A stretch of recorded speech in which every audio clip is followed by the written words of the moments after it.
Mesdames et messieurs, bonjour et bienvenue à votre minute d'information.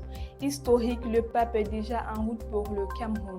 Le pape Léon XIV a quitté Rome hier lundi pour sa première tournée apostolique en Afrique. Première étape en Algérie pour un temps de dialogue avec le monde musulman avant une arrivée très attendue au Cameroun demain mercredi. Entre renforcement de la foi et message de paix aux autorités, le souverain entame un périple qui le mènera ensuite en Angola et en Guinée équatoriale. Au-delà du symbole religieux, cette première tournée africaine du pape Léon XIV revêt une dimension historique et diplomatique.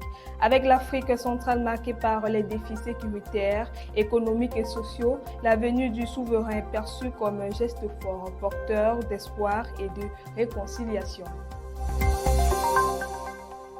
En économie, le Cameroun affiche ses projets à Paris.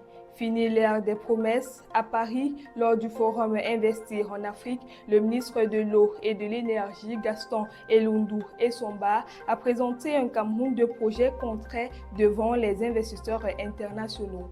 Avec 4% de croissance malgré un contexte mondial incertain, le pays revendique son rôle de moteur de la CEMAC.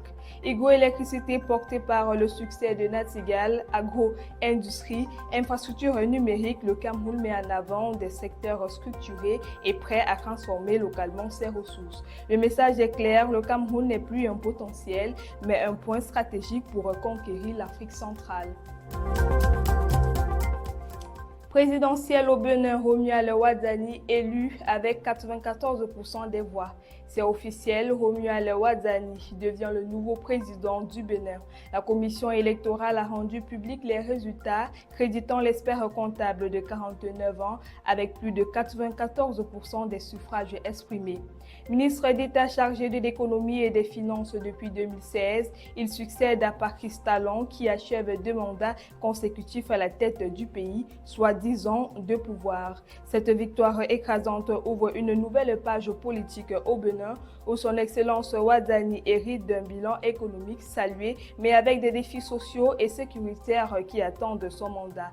Des regards sont désormais tournés vers cette passation de pouvoir et les citoyens espèrent un réel changement. Et pour finir en sport, football, Muriqi efface le record de Samuel Eto'o. Une page s'est tournée ce week-end en Liga. Veda Muriqi, l'attaquant du RCD Maloka, est devenu le meilleur buteur de l'histoire du club en championnat avec 55 réalisations. Il défonce désormais Samuel Eto'o qui détenait le record depuis le début des années 2000 avec 54 buts inscrits sous le maillot majorquin en Liga. L'ancien capitaine des Lions indomptables voit ainsi tomber une marque qui tenait depuis plus de 20 ans.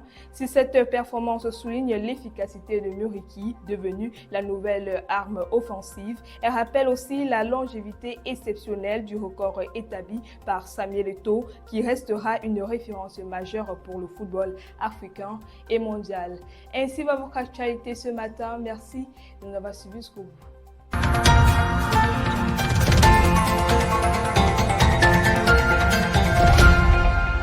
Campus TV, nous sommes ensemble.